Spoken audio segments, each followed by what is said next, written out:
65세 박정숙, 40년을 남편과 함께한 전업주부.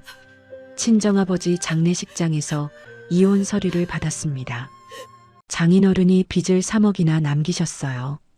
남편은 젊은 여자와 떠나고 정숙에게는 아무것도 남지 않았죠. 하지만 아버지가 남긴 건 빚이 아니었습니다. 30억짜리 빌딩이었어요. 3년 후 건물주가 된 정숙 앞에 야간 경비로 면접 보러 온 초라한 남자. 그는 바로 전 남편이었습니다. 이야기 시작하기 전에 잠깐만요. 구독과 좋아요로 조용히 응원해 주시면 다음 이야기를 이어가는데 큰 힘이 됩니다. 지금 어디에서 듣고 계신지 댓글로 한 줄 남겨주셔도 충분합니다. 이 이야기는 끝까지 함께 해주세요. 박정숙은 올해로 65이었습니다. 40년을 남편 김태수와 함께 살았어요. 태수가 사업할 때 뒷바라지했고 아들 둘을 키우며 평생을 주부로 살았죠. 정숙의 하루는 남편 뒷바라지로 시작해서 끝났습니다. 그날도 정숙은 새벽 6시에 일어나 태수 아침을 차렸어요. 된장찌개에 계란말이, 김구이까지 정성스럽게 준비했죠. 태수는 식탁에 앉아 밥을 먹으며 신문을 봤습니다. 정숙에게 눈길 한 번 주지 않았어요. 여보, 오늘 병원 가야 하는데 용돈 좀. 정숙이 조심스럽게 말했습니다. 태수는 신문에서 눈을 떼지 않고 대답했어요. 통장에서 뺐어요. 나 바빠. 정숙은 더 말하지 못했습니다. 요즘 태수는 바쁘다는 핑계로 집에도 늦게 들어왔어요. 정숙은 뭔가 이상하다고 느꼈지만 확인할 용기가 없었습니다. 오후 2시쯤 정숙의 핸드폰이 울렸어요. 큰오빠였습니다. 정숙아, 아버지가 돌아가셨어. 정숙은 핸드폰을 떨어뜨릴 뻔했습니다. 아버지 박만수는 혼자 지방에서 사셨어요. 10년 전 어머니가 돌아가신 후 혼자 지내셨죠. 정숙은 자주 찾아뵙지 못했습니다. 태수가 싫어했거든요. 장인어른은 가난뱅이잖아. 뭐하러 가? 태수는 늘 그렇게 말했습니다. 정숙은 아버지께 죄송한 마음을 안고 살았어요. 정숙은 떨리는 손으로 태수에게 전화했습니다. 여보, 아버지가 돌아가셨어. 같이 장례식장에 가야 해. 태수는 한숨을 쉬었어요. 알았어요. 주소 보내요. 정숙은 지방 장례식장으로 향했습니다. 태수는 따로 온다고 했어요. 장례식장에 도착하니 오빠 내외와 친척 몇 명이 와 있었습니다. 아버지는 작은 빈소에 모셔져 있었어요. 정숙은 아버지 영정 앞에 무릎 꿇고 울었습니다. 아버지, 죄송해요. 자주 찾아뵙지 못해서. 저녁 7시쯤 태수가 장례식장에 도착했습니다. 정숙은 반가워하며 태수에게 다가갔어요. 하지만 태수 옆에는 낯선 여자가 서 있었습니다. 30대 초반으로 보이는 젊은 여자였어요. 여보, 저 사람은 누구예요? 정숙이 물었습니다. 태수는 차갑게 대답했어요. 회사 직원이에요. 운전해줬어요. 정숙은 이상한 느낌이 들었지만 아무 말도 하지 못했습니다. 태수는 형식적으로 분양만 하고 밖으로 나갔어요. 정숙이 따라 나갔을 때 태수는 담배를 피우고 있었습니다. 여보, 고마워요. 와줘서. 정숙이 말했습니다. 태수는 담배를 버리고 정숙을 똑바로 쳐다봤어요. 박정숙 씨. 태수가 존댓말을 썼습니다. 정숙은 가슴이 철렁했어요. 왜 그래요? 태수는 가방에서 서류 봉투를 꺼냈습니다. 그리고 정숙에게 던졌어요. 이혼합시다. 정숙은 얼어붙었습니다. 서류 봉투가 바닥에 떨어졌어요. 정숙은 떨리는 손으로 봉투를 집어들었습니다. 이혼 협의서였어요. 무슨 소리예요? 갑자기 왜? 이제 당신이랑 못 살겠어요. 40년 참았어요. 태수가 냉정하게 말했습니다. 정숙은 숨이 막혔어요. 내가 뭘 잘못했어요? 장인어른 때문이에요. 아버지가 뭘 어쨌다고. 태수는 비웃었습니다. 장인어른이 빚을 얼마나 남기셨는지 아세요? 3억입니다. 3억? 정숙은 귀를 의심했어요. 그게 무슨... 오빠한테 들었어요. 장인어른이 투자 사기 당해서 빚을 3억 떠안으셨대요. 이제 그 빚은 당신한테 넘어갑니다. 정숙은 주저앉을 뻔했어요. 오빠가 그런 말을 했다고요. 나는 그 빚 못 갚아요. 그러니까 이혼하고 각자 삽시다. 여보, 제발. 40년을 함께 살았잖아요. 정숙이 울며 매달렸습니다. 하지만 태수는 정숙의 손을 뿌리쳤어요. 그 40년이 지옥이었어요. 이제 내 인생 살고 싶어요. 태수는 돌아서서 걸어갔습니다. 아까 그 젊은 여자가 차에서 기다리고 있었어요. 태수는 여자와 함께 차에 올라탔습니다. 정숙은 그 모습을 보며 무너졌어요. 장례식장 밖에 주저앉아 정숙은 울었습니다. 40년 인생이 한순간에 무너졌어요. 남편도 떠났고 아버지도 돌아가셨고 빚만 3억이 남았습니다. 이틀 후 장례를 치르고 정숙은 서울 집으로 돌아왔습니다. 하지만 집 문은 잠겨 있었어요. 비밀번호도 바뀌어 있었죠. 정숙은 태수에게 전화했지만 받지 않았습니다. 정숙은 친구 집에 짐을 풀었어요. 며칠 뒤 변호사 사무실에서 연락이 왔습니다. 태수가 이혼 소송을 냈다는 거였어요. 정숙은 변호사를 만났습니다. 재산 분할은 어떻게 되나요? 정숙이 물었습니다. 변호사는 고개를 저었어요. 남편분이 재산을 전부 빼돌렸습니다. 통장도 집도 전부 명의를 바꿨어요. 부인께 남은 건 없습니다. 정숙은 참담했습니다. 40년을 함께 살았는데 한 푼도 안 남았다니요. 정숙은 친정집으로 갔습니다. 아버지가 살던 낡은 단칸방이었어요. 짐을 정리하러 온 거였습니다. 방 안에는 아버지 유품이 그대로 있었어요. 정숙은 옷장을 열었습니다. 낡은 옷들이 걸려 있었어요. 정숙은 하나하나 만지며 울었습니다. 옷장 맨 안쪽에 낡은 가죽 가방이 있었어요. 정숙은 가방을 꺼냈습니다. 아버지가 평생 쓰시던 가방이었어요. 정숙은 가방을 열어보려 했습니다. 손잡이를 잡는 순간 핸드폰이 울렸어요. 오빠였습니다. 정숙아, 아버지 빚 문제 어떻게 할 거야? 정숙은 한숨을 쉬었습니다. 오빠, 그 빚이 정말 3억이에요? 응. 아버지가 투자 사기 당하셨어. 채권자들이 연락 온다더라. 정숙은 눈앞이 캄캄했습니다. 가방을 다시 내려놓고 방바닥에 주저앉았어요. 이제 어떻게 살아야 할까요? 정숙은 사흘 동안 아버지 방에서 지냈습니다. 갈 곳이 없었어요. 태수는 이혼 서류에 도장만 찍으라며 독촉했고 오빠는 빚 문제로 연락을 끊었습니다. 정숙은 혼자였어요. 나흘째 되던 날 아침 정숙은 아버지 유품을 정리하기로 했습니다. 방을 비워야 했거든요. 집주인이 다음 세입자를 구한다고 했어요. 정숙은 옷장부터 정리했습니다. 낡은 옷들을 하나씩 꺼내 박스에 담았어요. 서랍장을 열자 아버지가 쓰시던 안경과 시계가 나왔습니다. 정숙은 시계를 손에 쥐고 한참을 울었어요. 아버지, 왜 저한테 빚을 남기셨어요? 정숙은 원망스러웠습니다. 하지만 동시에 죄책감이 들었어요. 아버지가 힘드실 때 자주 찾아뵙지 못했으니까요. 오후쯤 정숙은 옷장 안쪽에 있던 낡은 가죽 가방을 다시 꺼냈습니다. 며칠 전 열어보려다 그만뒀던 가방이었어요. 정숙은 가방 지퍼를 열었습니다. 안에서 서류 몇 장이 나왔어요. 정숙은 서류를 펼쳐봤습니다. 첫 장은 부동산 등기부등본이었어요. 정숙은 눈을 의심했습니다. 서울시 강남구 역삼동 오피스텔 전체동 소유자 박만수.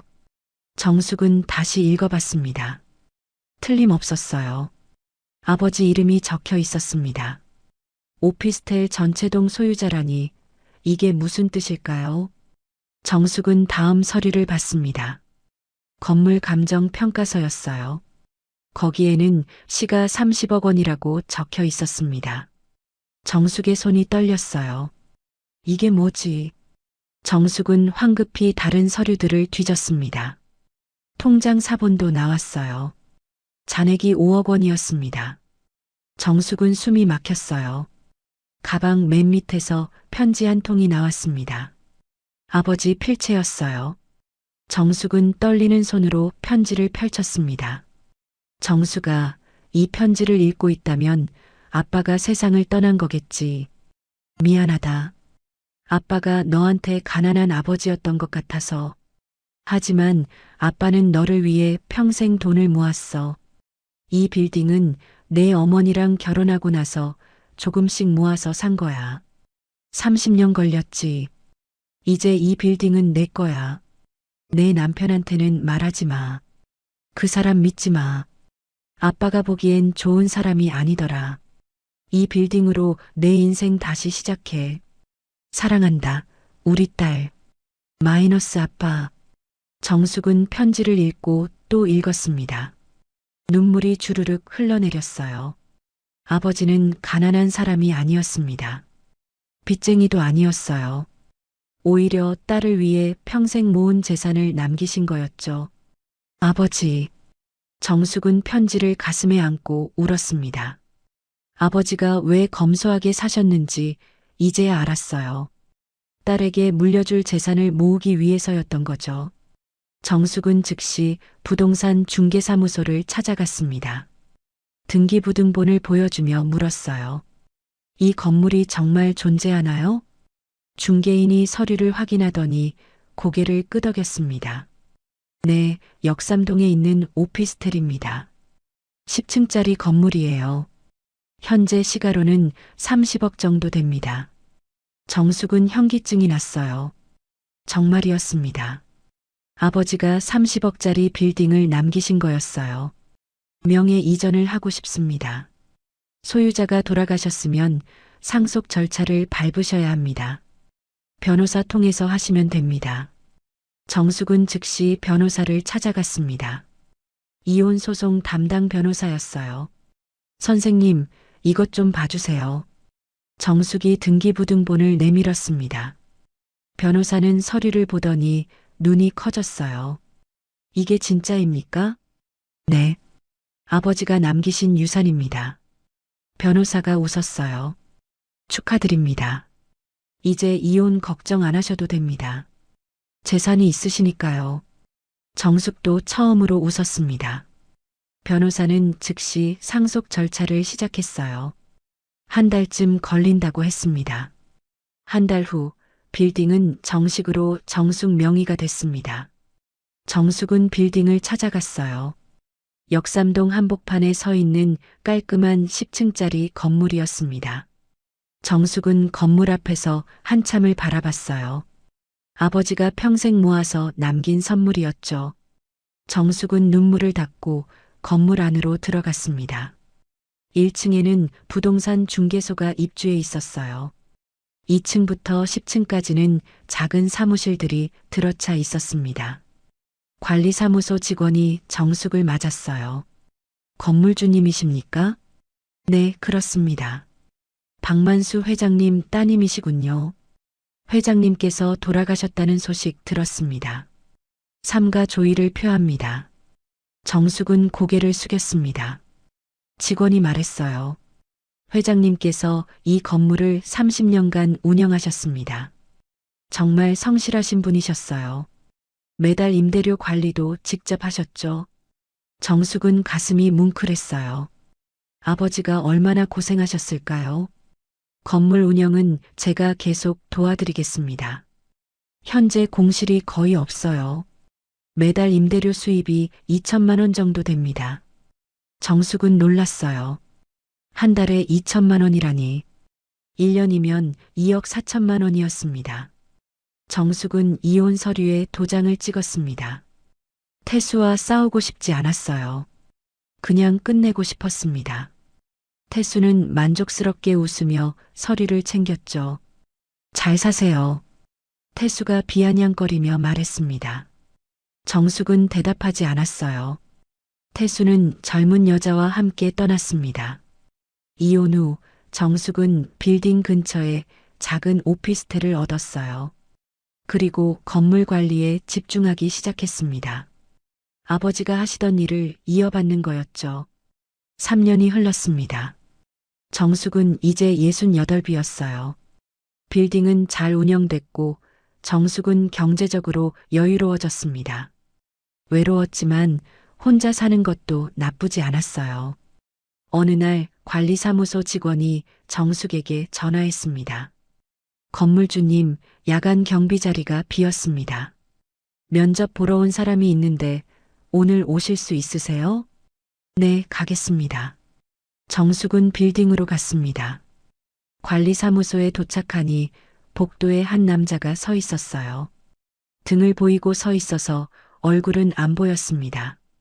정숙이 사무소 문을 열었습니다. 들어오세요. 남자가 천천히 돌아섰습니다. 정숙은 그 자리에서 얼어붙었어요. 남자도 멈칫했습니다. 김태수였습니다. 정숙과 태수는 서로를 멍하니 바라봤습니다. 복도에 침묵만 흘렀어요. 태수는 3년 전과 완전히 달라져 있었습니다. 말끔하던 얼굴은 수척해졌고 비싼 정장 대신 낡은 점퍼를 입고 있었어요. 태수가 먼저 고개를 숙였습니다. 안녕하십니까? 목소리도 달라졌어요. 예전의 거만함은 사라지고 조심스러운 말투였죠. 정숙은 감정을 추스르며 사무소 안으로 들어갔습니다. 들어오세요. 태수는 주춤거리며 따라 들어왔어요. 관리사무소 직원이 이력서를 정숙에게 건넸습니다. 정숙은 이력서를 받아봤어요. 김태수, 68세, 경력 건설 자재 사업 30년. 정숙은 이력서를 내려놓고 태수를 봤습니다. 태수는 고개를 들지 못했어요. 경비일 해보신 적 있으세요? 정숙이 차갑게 물었습니다. 태수는 고개를 저었어요. 없습니다. 하지만 배우겠습니다. 왜 이 일을 지원하셨죠? 태수는 잠시 망설였습니다. 일자리가 필요해서입니다. 정숙은 웃음이 나왔지만 참았어요. 3년 전 그렇게 거만하던 사람이 지금은 경비 일을 구하러 왔다니요. 사업은 어떻게 됐나요?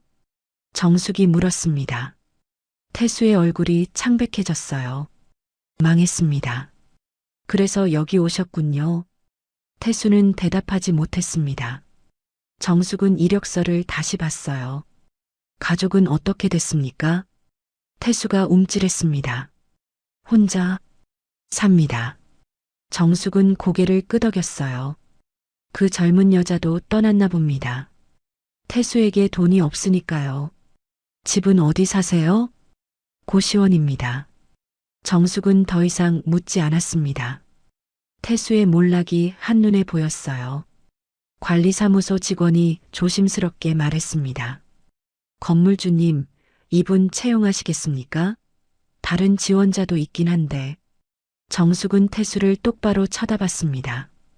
태수는 여전히 고개를 숙이고 있었어요. 정숙은 천천히 입을 열었습니다. 채용하겠습니다. 태수가 깜짝 놀라 고개를 들었어요. 정숙을 믿을 수 없다는 표정으로 바라봤습니다. 정말입니까? 네. 내일부터 출근하세요. 태수는 어쩔 줄 몰라 했어요. 정숙은 자리에서 일어났습니다. 근무 시간이랑 월급은 직원이 설명해 줄 겁니다. 성실히 일하세요. 정숙이 사무소를 나가려는데 태수가 불렀습니다. 정숙 씨. 정숙은 돌아보지 않았어요. 건물주님이라고 부르세요. 우리 남남입니다. 정숙은 그대로 나가버렸습니다. 복도를 걸으며 정숙은 주먹을 쥐었어요. 손이 떨렸습니다. 3년 만에 다시 본 태수는 초라한 노인이었어요. 다음 날부터 태수는 야간 경비로 일하기 시작했습니다. 저녁 6시부터 다음 날 아침 6시까지 근무했어요. 정숙은 가끔 저녁에 건물을 찾았습니다. 태수를 보러 온 게 아니라 건물을 확인하러 온 거였죠. 일주일쯤 지난 어느 날 저녁, 정숙이 건물 1층 로비를 지나가는데 태수가 청소를 하고 있었어요. 허리를 굽히고 바닥을 닦고 있었습니다. 정숙은 그 모습을 보다가 지나쳤어요. 태수가 조심스럽게 불렀습니다. 건물주님. 정숙은 멈춰섰습니다. 돌아보지 않고 물었어요. 왜요? 그동안 어떻게 지내셨습니까? 정숙은 비웃었습니다. 궁금하세요? 당신이 버린 사람이 어떻게 살았는지. 태수는 대답하지 못했어요. 정숙은 계속 말했습니다. 잘 살았어요. 당신 없이도 아주 잘 살았습니다. 이 건물이 정숙 씨 거라는 걸 몰랐습니다. 알았으면 안 왔겠죠. 당신답네요. 정숙은 걸어갔습니다. 태수는 그 뒷모습을 보며 고개를 숙였어요. 한 달이 지났습니다. 태수는 성실하게 일했어요. 지각도 없고 청소도 깨끗하게 했습니다. 입주민들도 태수를 좋아했어요. 어느 날 밤 정숙이 늦게 건물에 들렀습니다.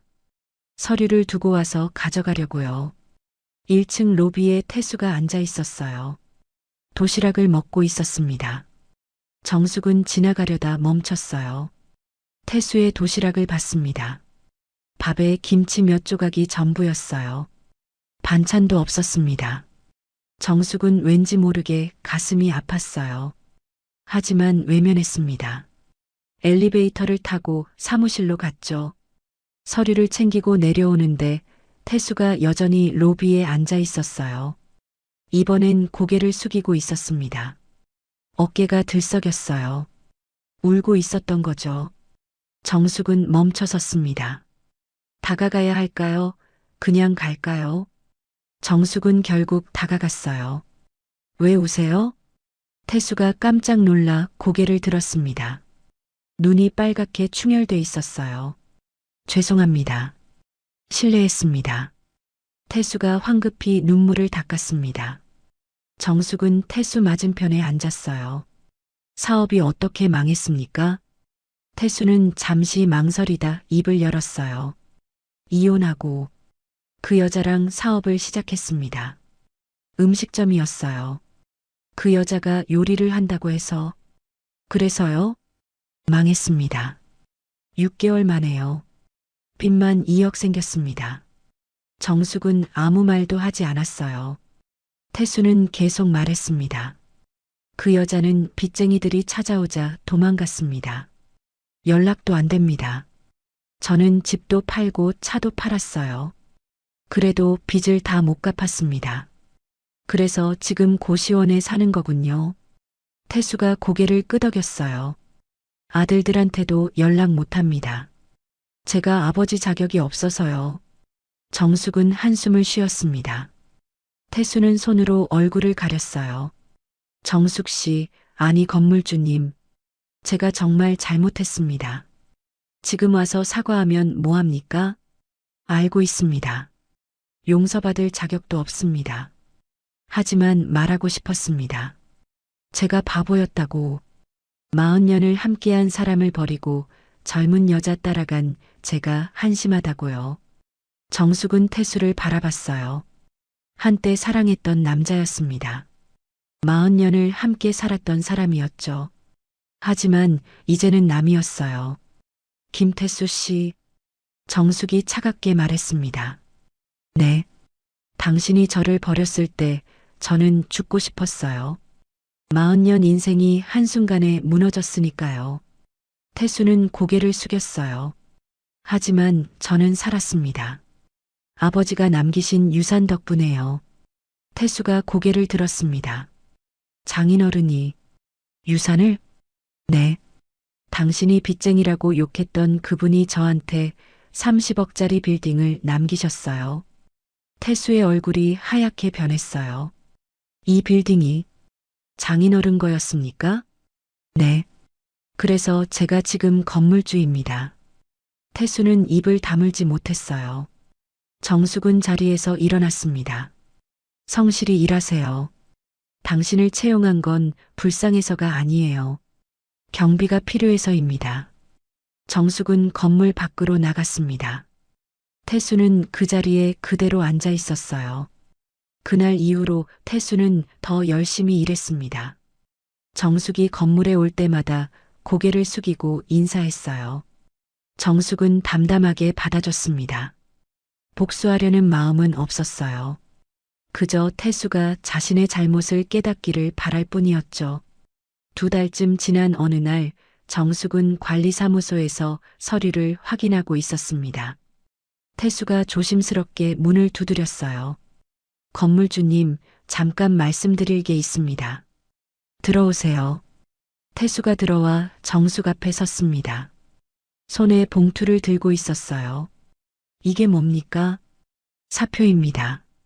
정숙은 놀랐습니다. 왜요? 일하기 힘듭니까? 태수는 고개를 저었어요. 아닙니다. 제가 여기 있는 게 건물주님한테 불편할 것 같아서요. 정숙은 사표를 받지 않았습니다. 제가 불편하다고 한 적 없습니다. 하지만 김태수 씨 앉으세요. 태수는 망설이다 의자에 앉았어요. 정숙은 책상 서랍을 열어 낡은 편지 한 통을 꺼냈습니다. 아버지가 쓴 편지였어요. 이거 읽어보세요. 태수는 조심스럽게 편지를 받아 읽었습니다. 아버지가 정숙에게 남긴 마지막 편지였죠. 태수는 편지를 읽으며 눈가가 붉어졌어요. 장인어른께서 이렇게, 네, 제 아버지는 평생 절약하며 이 빌딩을 사셨어요. 저를 위해서요. 태수는 편지를 내려놓고 고개를 숙였습니다. 제가 정말 잘못했습니다. 장인어른을 빚쟁이라고 욕했어요. 정숙 씨를 버리고 떠났고요. 정숙은 창밖을 바라봤습니다. 김태수 씨, 저는 당신을 용서할 수 없어요.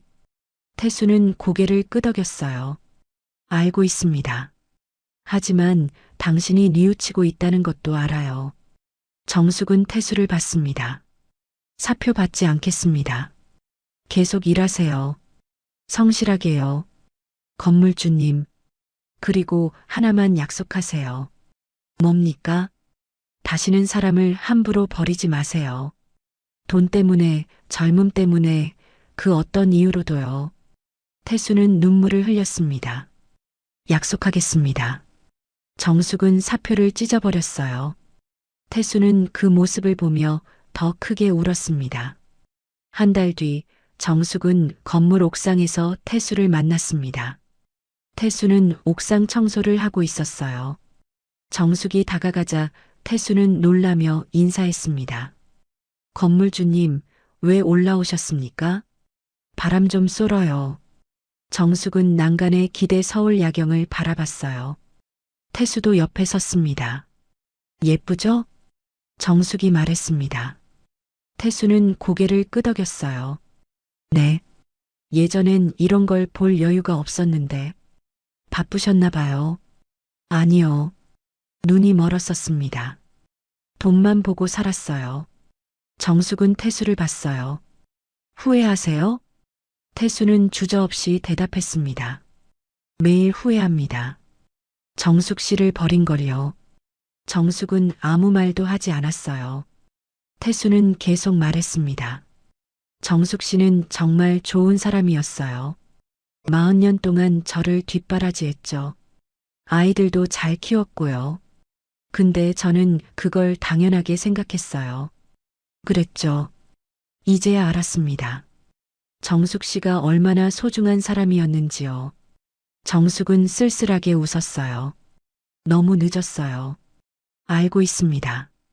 두 사람은 한참 동안 말없이 야경을 바라봤습니다. 태수가 조심스럽게 물었어요.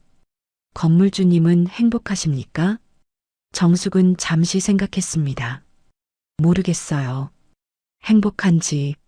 하지만 불행하지는 않아요. 그것만으로도 다행입니다. 정숙은 태수를 봤어요. 김태수 씨도 행복하게 사세요. 이제라도요. 태수는 눈물을 흘렸습니다. 고맙습니다. 제 같은 사람한테 이렇게 대해주셔서요. 정숙은 고개를 저었어요. 복수하려던 건 아니에요. 그냥 사람답게 살라고 알려주고 싶었던 거예요. 태수는 깊이 고개를 숙였습니다. 6개월이 지났습니다. 어느 날 정숙에게 아들에게서 전화가 왔어요. 큰아들 민수였습니다. 엄마 나야.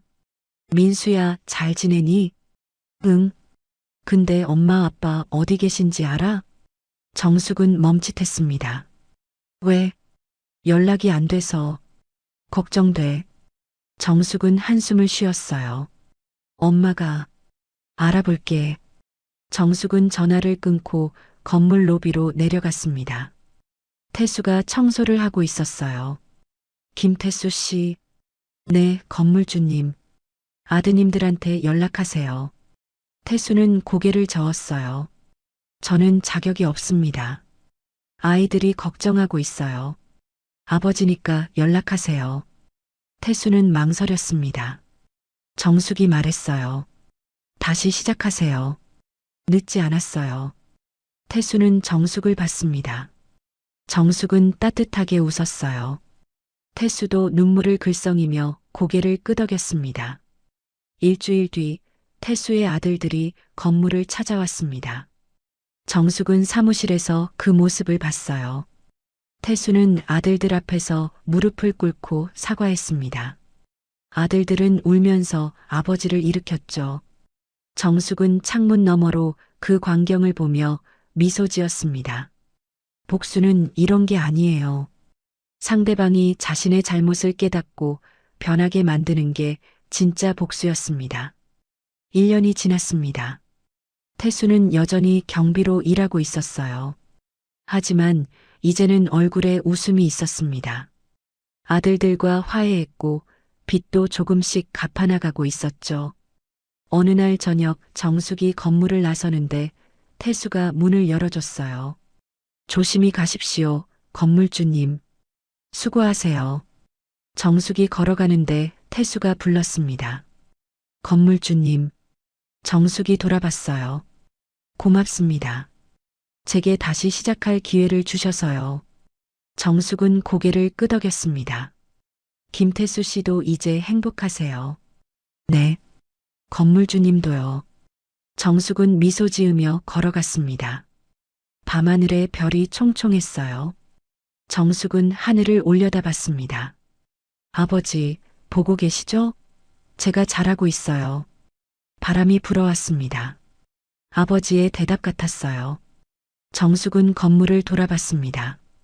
아버지가 평생 모아 남긴 선물이었죠. 정숙은 이제 혼자가 아니었어요. 아버지의 사랑이 함께 있었고 새로운 인생이 기다리고 있었습니다. 68배 나이에 다시 시작하는 인생이었죠. 정숙은 웃으며 집으로 향했습니다. 내일은 또 어떤 하루가 기다리고 있을까요? 정숙은 기대됐어요. 인생은 끝나지 않았으니까요. 은지가 한 문장을 가리키며 낮게 말한다. 이 조항, 회사가 인수되는 구조입니다. 굳어버린 얼굴들, 흔들리는 눈빛, 식은 땀. 계약. 체결하시면 이 회사는 사라집니다. 그리고 단 하나의 문장. 숨기고 싶었던 진짜 내용. 여기 있습니다. 이야기 들려드리기 전에 구독과 댓글로 함께 해주세요. 여러분 한 분 한 분이 이 채널의 가족입니다. 사연 시작하겠습니다. 서울 종로의 오래된 빌딩 7층, 아침 8시 30분. 최은지는 오늘도 회사에 가장 먼저 도착했습니다. 29살 대학을 졸업한 지 벌써 5년이 지났지만 은지는 여전히 계약직 사원이었죠. 은지의 하루는 언제나 같았습니다.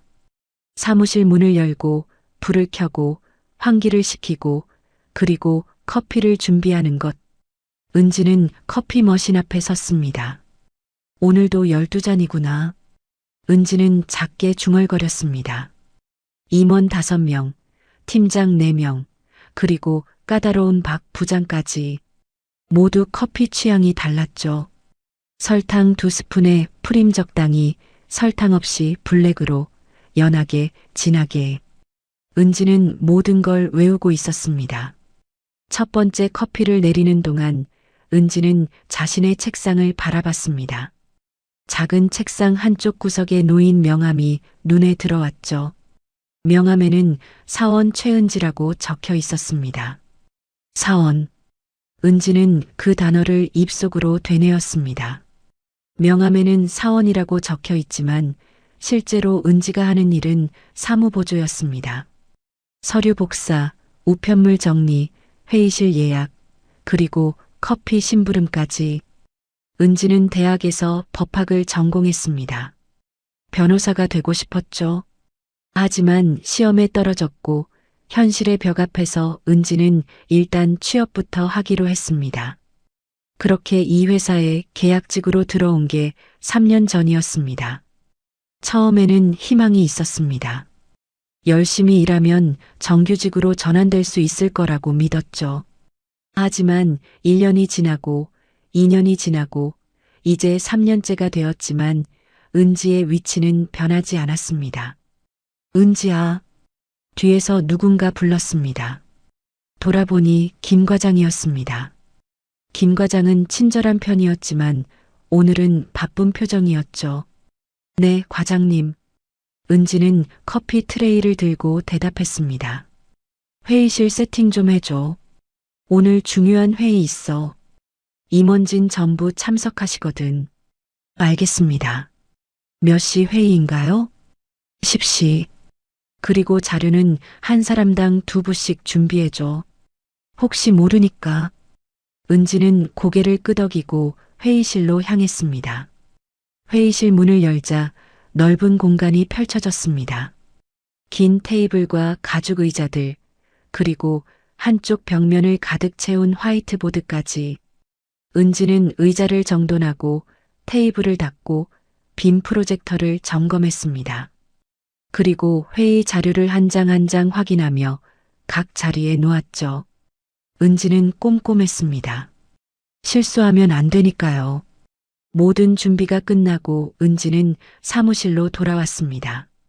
시계를 보니 9시 30분이었습니다. 다른 직원들이 하나둘 출근하기 시작했죠. 은지 씨, 커피 한 잔 부탁해요. 신입사원 최 대리가 밝게 웃으며 말했습니다. 은지보다 나이도 어렸지만 최 대리는 정규직이었습니다. 은지는 웃으며 대답했죠. 네, 어떻게 드릴까요? 아메리카노요. 얼음 많이 넣어주세요. 은지는 다시 커피 머신 앞으로 갔습니다. 커피를 내리는 동안 은지는 최 대리를 힐끗 봤습니다. 최 대리는 책상에 앉아 여유롭게 핸드폰을 보고 있었죠. 은지야, 이 서류 복사 좀. 이번엔 박 부장이었습니다. 박 부장은 늘 은지를 반말로 불렀습니다. 나이 차이도 많지 않았지만 박 부장은 은지를 아래 사람 취급했죠. 네, 부장님. 몇 부 필요하세요? 20부. 그리고 양면으로 해. 종이 아까우니까. 은지는 서류를 받아 복사실로 향했습니다. 복사기 앞에 서서 기다리는 동안 은지는 서류를 힐끗 봤습니다. 회사 실적 보고서였습니다. 실적이 안 좋네. 은지는 작게 중얼거렸습니다. 보고서에는 빨간 글씨로 적자가 표시되어 있었죠. 회사 사정이 좋지 않다는 건 은지도 알고 있었습니다. 복사가 끝나고 은지는 서류를 박 부장에게 전달했습니다. 박 부장은 서류를 받으며 힐끗 은지를 쳐다봤습니다. 은지야, 너 계약 언제까지지? 은지는 순간 긴장했습니다. 다음 달 말까지입니다. 박 부장은 고개를 끄덕이며 말했습니다. 그래, 열심히 해. 그래야 계약 연장되지. 은지는 억지로 웃으며 대답했습니다. 네, 열심히 하겠습니다. 하지만 은지는 알고 있었습니다. 아무리 열심히 해도 정규직 전환은 어렵다는 것을요. 회사는 계약직을 계속 갈아치우며 인건비를 절약했으니까요. 점심시간이 되었습니다. 다른 직원들은 삼삼오오 모여 식당으로 향했습니다. 하지만 은지는 혼자 편의점 도시락을 먹었죠. 돈을 아껴야 했으니까요. 도시락을 먹으며 은지는 핸드폰을 봤습니다. 구인 사이트를 검색했습니다. 새로운 일자리를 찾아야 했으니까요. 하지만 마음에 드는 곳은 없었습니다. 오후 3시 은지는 잠시 쉬려고 자리에 앉았습니다. 하지만 곧 누군가 다시 불렀죠. 은지야, 이거 팩스 좀 보내줘. 은지는 일어나 팩스를 보냈습니다. 돌아오는 길에 복사기 앞을 지나는데 박 부장과 이 차장이 대화하는 소리가 들렸습니다. 은지, 그 애 뭐하는 애야? 커피 기계보다 못한 것 같은데. 그래도 쓸모는 있잖아요. 자빌 다 시키면 되니까. 은지는 걸음을 멈췄습니다. 가슴이 철렁 내려앉았죠. 은지는 고개를 숙이고 자리로 돌아왔습니다. 책상에 앉아 은지는 눈물을 참았습니다. 스스로에게 다짐했죠. 하루만 참자. 나도 언젠가는 내 실력으로 일할 수 있겠지. 하지만 현실은 냉혹했습니다. 은지는 알고 있었습니다. 이곳에서는 기회가 오지 않을 거라는 것을요. 퇴근 시간이 되었습니다. 하지만 은지는 떠날 수 없었습니다. 아직 정리해야 할 서류가 많았으니까요. 다음 날 아침 은지는 평소보다 30분 일찍 출근했습니다. 오늘은 중요한 임원 회의가 있는 날이었으니까요. 은지는 회의실을 다시 한번 점검했습니다. 의자 배치, 자료 준비, 빔 프로젝터 작동 여부까지 꼼꼼하게 확인했죠. 9시 50분, 임원들이 하나둘 회의실로 들어오기 시작했습니다. 대표이사, 전무, 상무, 그리고 각 부서 임원들까지. 은지는 문 앞에 서서 정중하게 인사했습니다. 안녕하십니까? 임원들은 은지를 쳐다보지도 않고 지나갔습니다. 은지는 익숙하다는 듯 고개를 숙였죠. 회의가 시작되기 직전 대표 비서인 한 실장이 급하게 은지를 불렀습니다. 은지 씨, 이거 좀 들고 가요. 한 실장은 두꺼운 서류 봉투를 은지에게 건넸습니다. 봉투에는 극비라는 빨간 도장이 찍혀 있었죠. 이게 뭔가요? 은지가 물었습니다.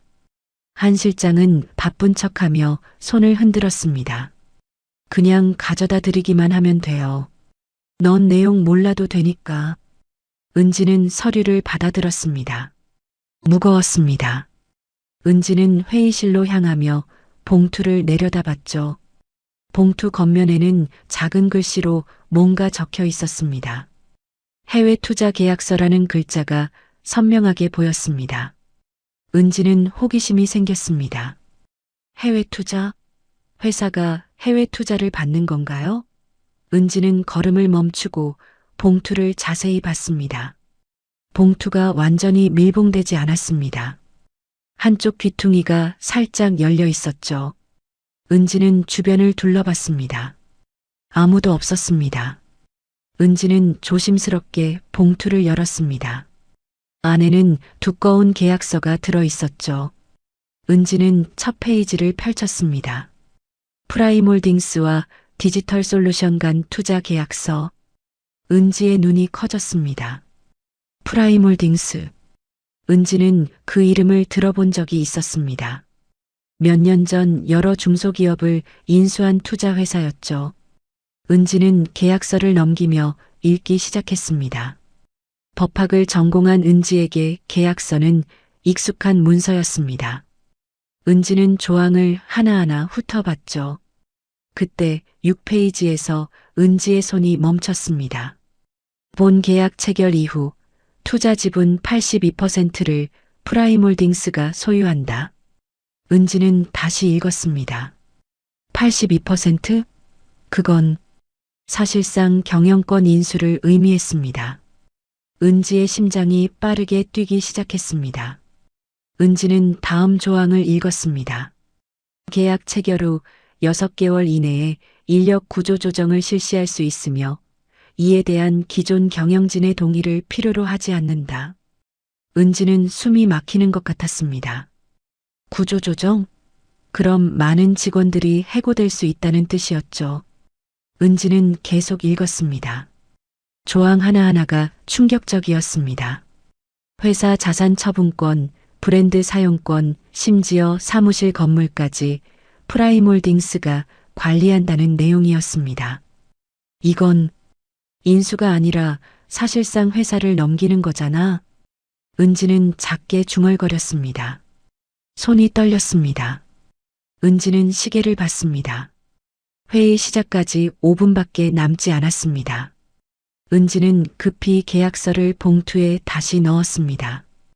회의실 앞에 도착했을 때 은지는 망설였습니다. 문을 열어야 할까요? 아니면 이 계약서를 누군가에게 보여줘야 할까요?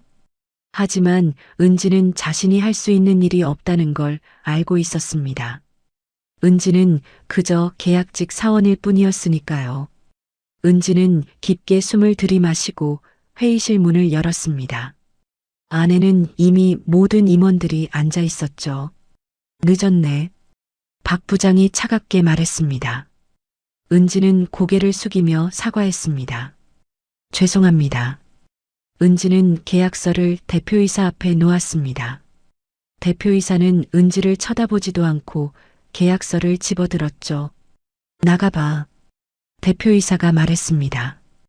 은지는 고개를 숙이고 회의실을 나왔습니다. 문을 닫는 순간 은지는 회의실 안에서 들리는 소리를 들었습니다. 자, 이제 이 계약서를 검토해 봅시다. 대표이사의 목소리였습니다.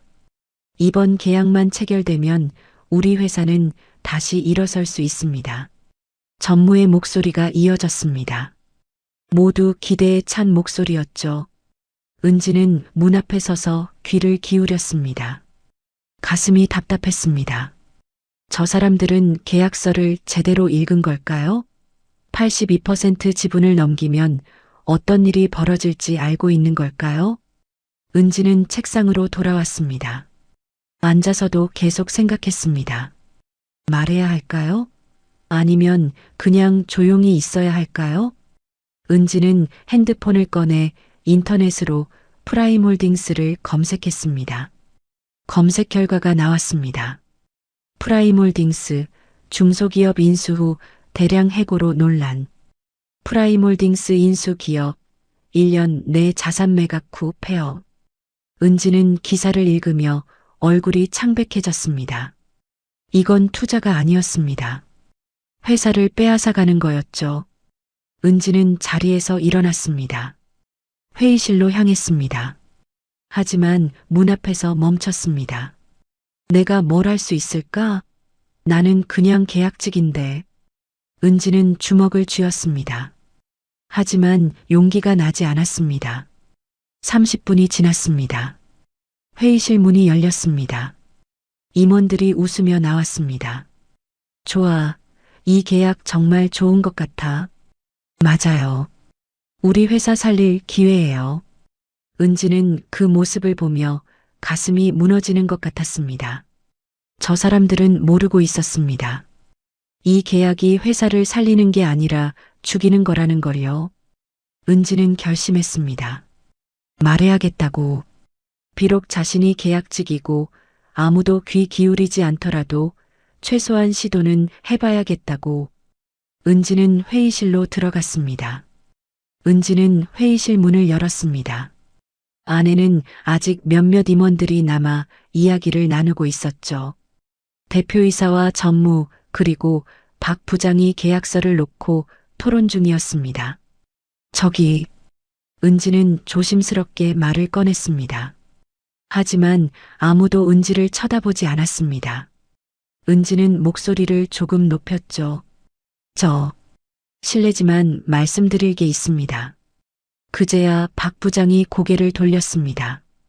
짜증스러운 표정이었죠. 뭐야? 회의 끝났는데 왜 들어와? 은지는 손을 꽉 쥐었습니다. 떨렸지만 참았습니다. 그 계약서요. 제가 잠깐 봤는데 박 부장은 눈살을 찌푸렸습니다. 계약서를 봤다고? 내가 무슨 권한으로? 은지는 당황했지만 계속 말했습니다. 죄송합니다. 우연히 보게 됐는데 그 내용이 좀 이상해서요. 대표이사가 비로소 은지를 쳐다봤습니다. 차갑고 날카로운 눈빛이었죠. 이상하다고? 무슨 소리야? 은지는 심호흡을 했습니다. 이제 돌이킬 수 없었습니다. 그 계약서, 지분 82%를 프라임홀딩스가 가져가는 걸로 되어 있습니다. 그건 사실상 경영권 인수인데 전무가 웃으며 말했습니다. 그래, 알고 있어. 그게 투자 조건이야. 큰 투자를 받으려면 어쩔 수 없지. 은지는 고개를 저었습니다. 하지만 그 뒤에 구조조정 조항이 있습니다. 6개월 안에 인력 감축을 할 수 있다고 나와 있어요. 박 부장이 비웃었습니다. 하하, 커피나 타던 애가 계약서를 읽겠다고? 웃기는 소리 하지 마. 은지의 얼굴이 붉어졌습니다. 하지만 물러서지 않았습니다. 저는 법학을 전공했습니다. 계약서 정도는 읽을 수 있어요. 대표이사가 팔짱을 끼며 말했습니다. 그래, 그럼 뭐가 문제라는 거야? 은지는 기억을 더듬으며 말했습니다. 6조 3항에 보면 자산 처분권이 프라임홀딩스에게 넘어갑니다. 그리고 7조 2항에는 브랜드 사용권도 그쪽이 갖게 돼 있어요. 전무가 고개를 갸우뚱했습니다. 그게 그렇게 심각한 문제야? 은지는 고개를 끄덕였습니다. 네, 심각합니다.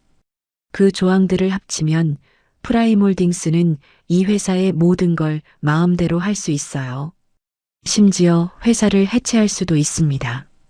회의실이 조용해졌습니다. 임원들은 서로를 쳐다봤죠. 박 부장이 계약서를 집어들었습니다. 페이지를 넘기며 확인하기 시작했습니다. 어디 봐. 6조 3항. 박 부장의 표정이 굳어졌습니다. 은지가 말한 내용이 정확했으니까요. 대표이사가 물었습니다. 정말 그렇게 써 있어? 박 부장은 대답 대신 계약서를 대표이사에게 건넸습니다. 대표이사도 직접 읽기 시작했죠. 은지는 서서 기다렸습니다. 떨리는 손을 주머니에 넣었습니다. 대표이사가 계약서를 내려놓으며 말했습니다.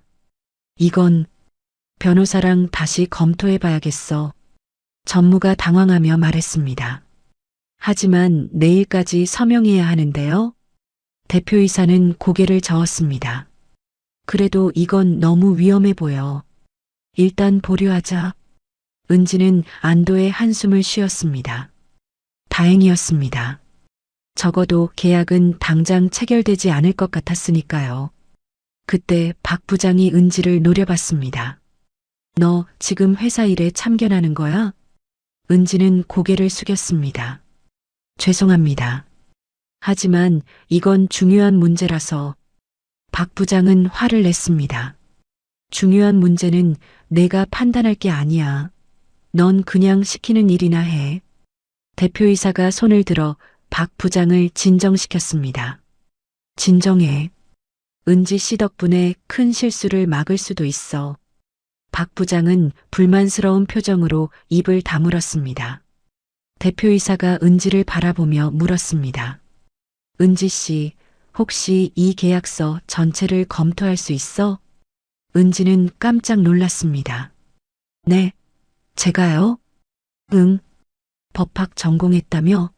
변호사 오기 전에 내가 먼저 한번 봐줘. 은지는 망설였습니다. 계약서 전체를 검토한다는 건 큰 책임이었습니다. 저는 변호사가 아닌데요. 대표이사가 웃었습니다. 괜찮아. 전문가 의견은 나중에 들으면 돼. 일단 내 눈으로 이상한 점이 있는지 확인해줘. 은지는 계약서를 받았습니다. 무거웠습니다. 책임감도 무거웠죠. 알겠습니다. 최선을 다하겠습니다. 회의실을 나온 은지는 자리로 돌아왔습니다. 계약서를 펼치고 처음부터 다시 읽기 시작했습니다. 동료들이 은지를 쳐다봤습니다. 수군거리는 소리가 들렸죠. 은지가 계약서 검토한대. 계약직이 무슨 계약서를? 법학과 나왔다던데? 은지는 신경 쓰지 않고 집중했습니다.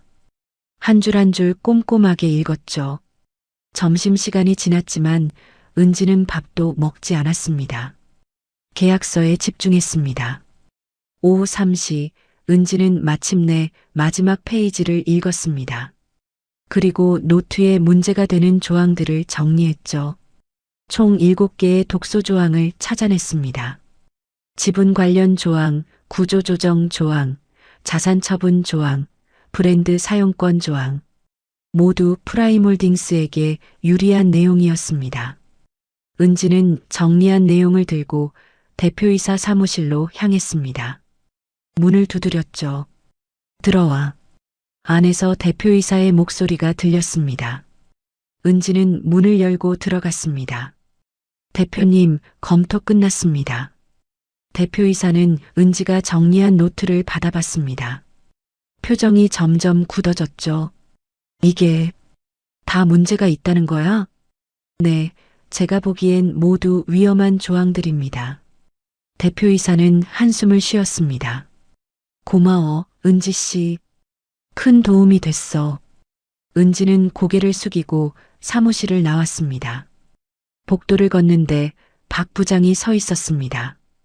박 부장은 차갑게 은지를 바라봤습니다. 잘났네, 계약직 주제에. 은지는 대답하지 않고 지나쳤습니다. 다음 날 은지는 평소처럼 회사에 출근했습니다. 하지만 분위기가 이상했습니다. 동료들이 은지를 힐끗힐끗 쳐다보며 수군거렸죠. 은지는 불안한 마음으로 자리에 앉았습니다. 9시가 되자 대표이사가 전체 회의를 소집했습니다. 모든 직원이 회의실로 모였습니다. 은지도 뒤쪽에 조용히 앉았죠. 대표이사가 앞에 섰습니다. 표정이 밝았습니다.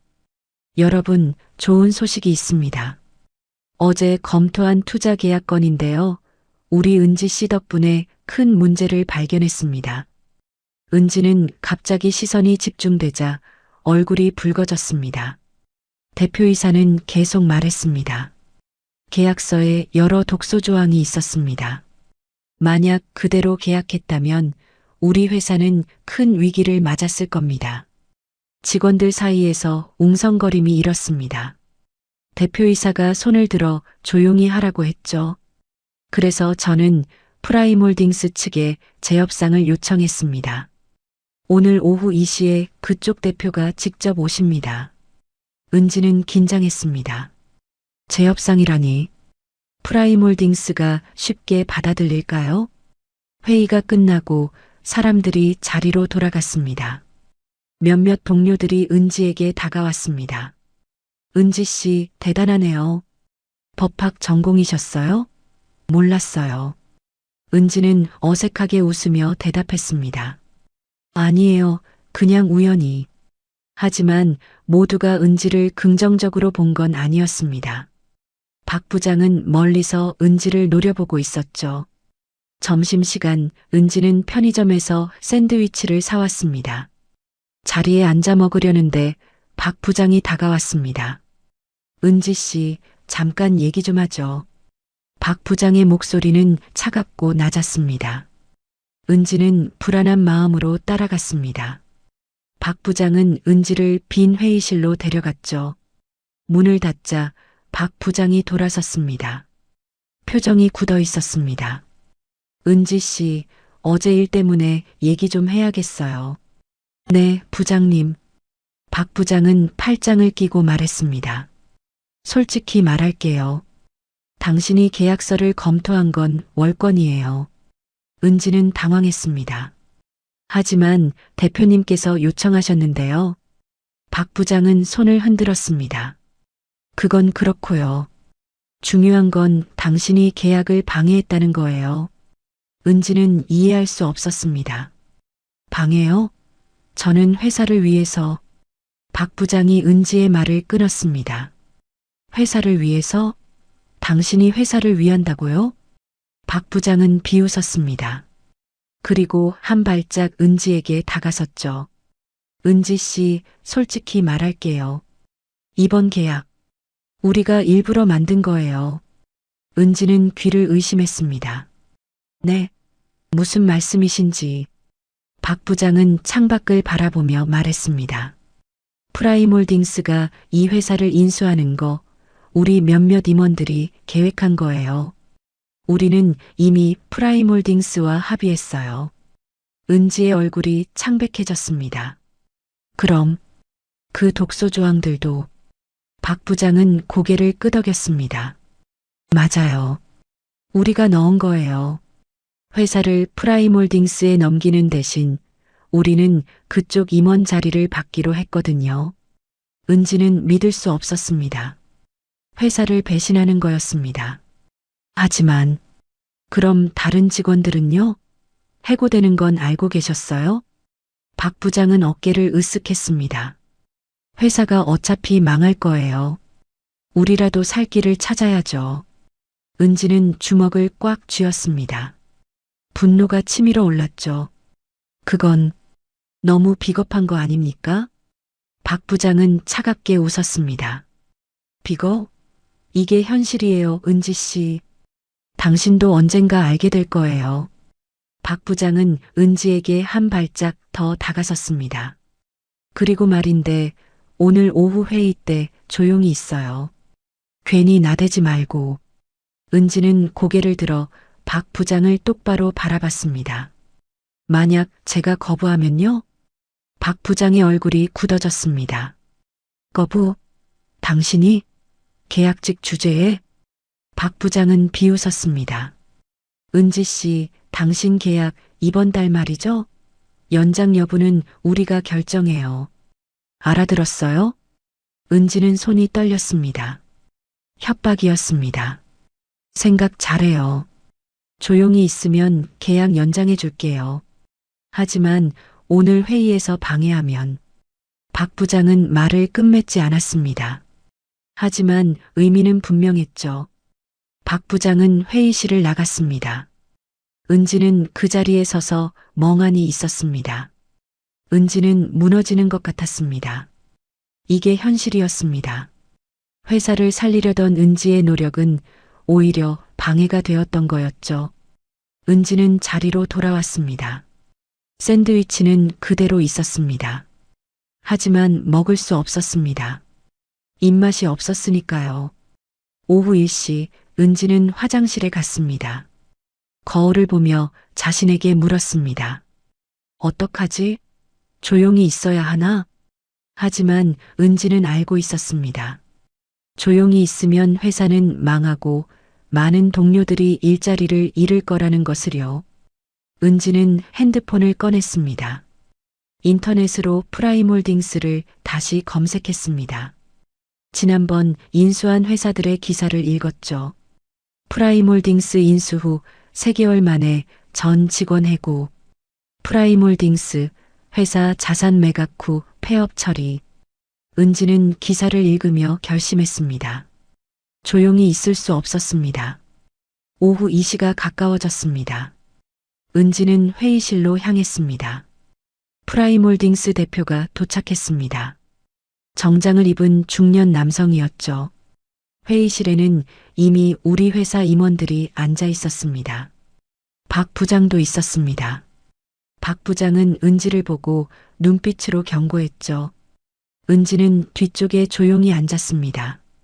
떨리는 손을 무릎 위에 올려놓았습니다. 프라임홀딩스 대표가 말하기 시작했습니다. 안녕하십니까? 저희는 이번 투자를 통해 귀사와 윈윈할 수 있다고 생각합니다. 대표이사가 고개를 끄덕였습니다. 그런데 계약서에 몇 가지 조항이 우려스러워서요. 프라임홀딩스 대표가 웃었습니다. 아, 그 부분은 표준 조항입니다. 다른 회사들도 다 받아들였습니다. 은지는 주먹을 쥐었습니다. 거짓말이었습니다. 그 대표는 여유롭게 미소 지으며 계약서를 펼쳤습니다. 은지는 뒤쪽에서 그 모습을 지켜봤습니다.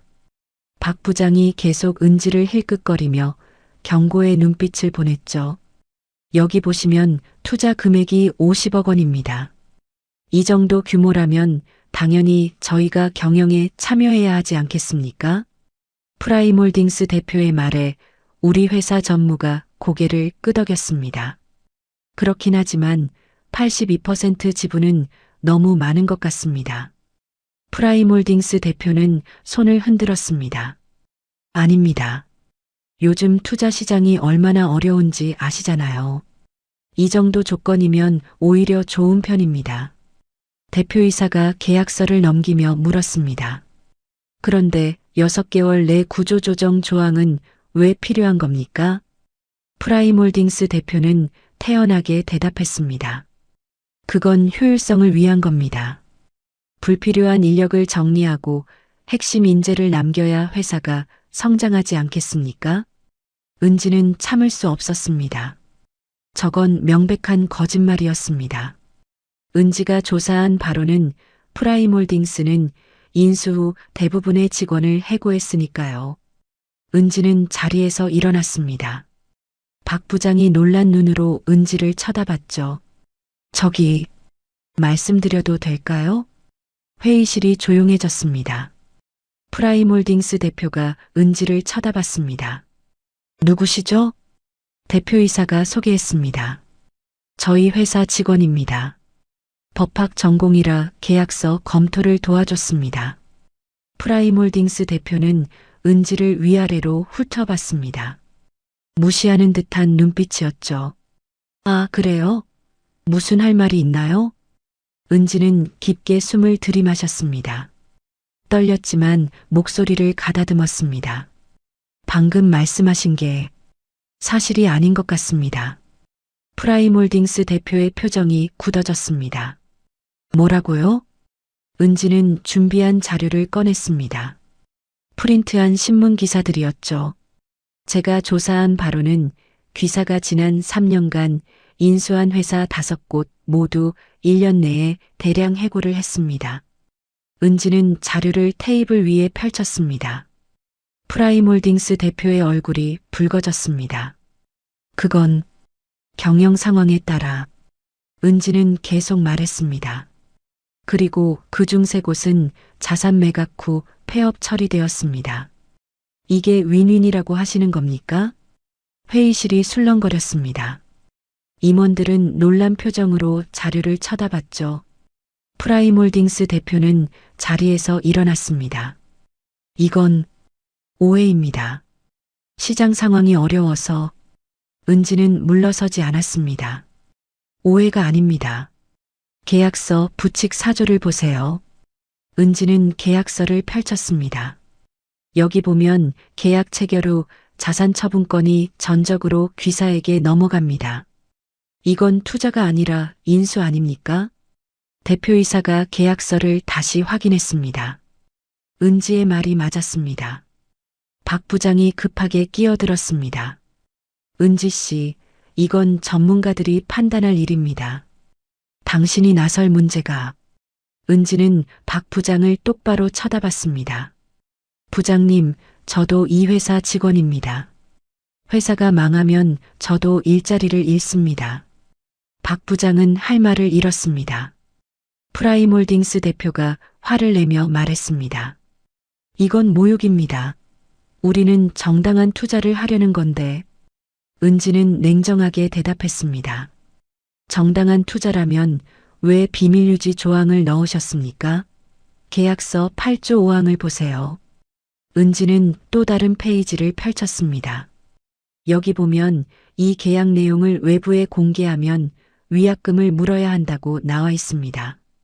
숨길 게 없다면 왜 이런 조항이 필요합니까? 대표이사가 프라임홀딩스 대표를 쳐다봤습니다. 이거 설명 좀 해주시죠. 프라임홀딩스 대표는 당황한 표정이었습니다. 그건 업계 관행이고. 은지가 다시 말했습니다. 아닙니다. 정상적인 투자 계약에는 이런 조항이 없습니다. 은지는 다른 자료를 꺼냈습니다. 다른 회사들의 투자 계약 사례들이었죠. 여기 보시면 일반적인 투자 계약서들입니다. 비밀 유지 조항이 있어도 이렇게 강제적이지 않습니다. 임원들은 자료를 돌려보며 고개를 끄덕였습니다. 그때 회의실 끝에서 박 부장이 일어섰습니다. 표정이 굳어 있었죠. 잠깐만요. 다들 속지 마세요. 박 부장은 은지를 가리키며 말했습니다. 이 계약서의 그 조항들, 사실은 우리가 넣은 겁니다. 회의실이 얼어붙었습니다. 모든 시선이 박 부장에게 향했죠. 대표이사가 놀라며 물었습니다. 무슨 소리야? 박 부장은 심호흡을 하고 말했습니다. 대표님, 솔직히 말씀드리겠습니다. 이 회사 어차피 망합니다. 실적 보셨잖아요.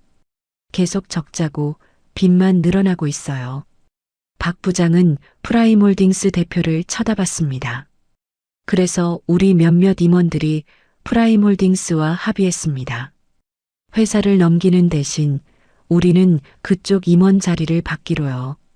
대표이사는 믿을 수 없다는 표정이었습니다. 자네가 우리 회사를 팔아넘기려고 한 거야? 박 부장은 어깨를 으쓱했습니다. 팔아넘긴다는 표현은 좀 그렇고요. 그냥 현실적인 선택을 한 겁니다. 은지는 박 부장을 노려봤습니다. 분노가 치밀어 올랐죠. 그럼 다른 직원들은요? 해고되는 건 알고 계셨죠? 박 부장은 은지를 차갑게 쳐다봤습니다. 은지 씨, 이게 현실이에요. 회사 살릴 능력 없으면 빨리 정리하는 게 나아요. 대표이사가 주먹으로 테이블을 쳤습니다. 박 부장, 지금 무슨 짓을 한 거야? 박 부장은 비웃었습니다. 대표님도 아시잖아요. 이 회사 앞으로 6개월도 못 버틴다는 거. 차라리 이렇게라도 정리하는 게 나아요. 프라임홀딩스 대표도 일어섰습니다. 저희는 합법적으로 진행한 겁니다. 계약 내용도 모두 박 부장님과 합의했고요. 은지는 계약서를 다시 펼쳤습니다. 그리고 마지막 페이지를 가리켰습니다. 그런데 여기 좀 보세요. 특이한 조항이 하나 있습니다. 모두가 은지를 쳐다봤습니다. 계약 비밀유지 조항, 여기 작은 글씨로 써 있는데요. 은지는 또박또박 읽었습니다. 본 조항은 계약 체결 이전에는 효력이 발생하지 않는다. 은지는 고개를 들었습니다. 즉, 아직 계약이 체결되지 않았으니 이 내용을 외부에 공개해도 법적으로 문제없다는 뜻입니다. 박 부장의 얼굴이 새하얗게 변했습니다. 박 부장은 은지가 말한 내용을 듣고 당황했습니다. 프라임홀딩스 대표도 얼굴이 굳어졌죠. 은지는 계속 말했습니다.